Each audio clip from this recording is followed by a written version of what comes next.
Emily Carter was the kind of teacher every parent wanted for their child.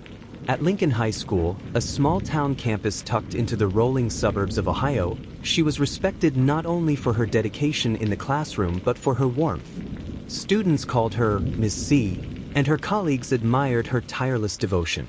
On a rainy Thursday night in March, Emily left a faculty meeting around 9:30 p.m. She waved goodbye to a few coworkers, walked into the dimly lit parking lot, and got into her silver sedan. That was the last time anyone saw her alive. By the following morning, panic had gripped the school. Emily had never missed a class, never failed to show up, and when she didn't arrive, calls went unanswered. Her car was found 2 miles away, abandoned on a rural road with the driver's door left ajar and her purse still inside. To investigators, it looked like a carjacking or a random act of violence. The community feared a predator was on the loose. But as detectives dug deeper, the story began to twist. When police searched Emily's small brick home, they discovered stacks of unopened bills, overdue notices, and a foreclosure warning. For a teacher who seemed so stable, the financial strain was staggering. Friends were stunned. No one had suspected she was drowning in debt.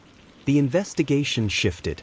Detectives began to wonder, could Emily's disappearance be linked to her hidden financial troubles? The first major break came from a bank statement showing repeated cash withdrawals, amounts too large for her modest salary.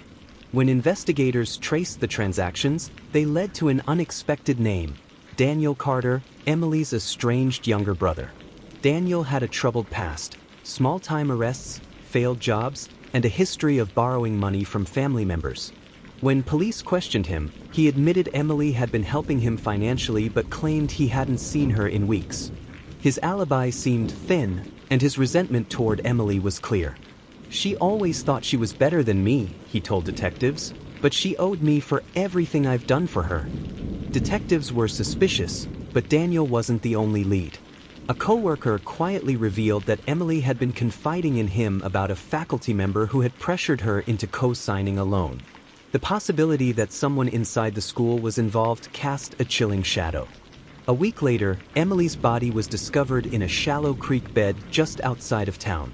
The autopsy revealed blunt force trauma, but no signs of sexual assault or robbery. This wasn't random. It was personal. DNA evidence on Emily's clothing pointed not to her brother, but to a man she had been secretly dating, another teacher at Lincoln High.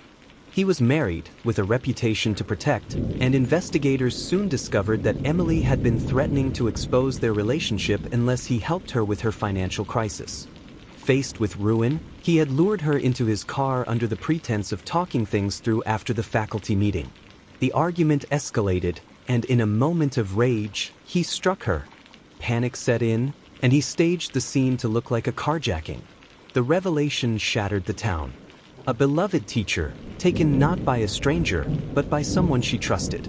Her brother, though flawed, had been innocent. And the school, once a place of respect and safety, was left scarred by betrayal. Emily's students filled the gymnasium for her memorial, leaving handwritten notes at her desk. Her story became a cautionary tale of secrets, desperation, and the thin line between respectability and ruin. In the end, Emily Carter's disappearance reminded everyone that behind even the most polished lives, there are struggles unseen, and sometimes those struggles end in tragedy.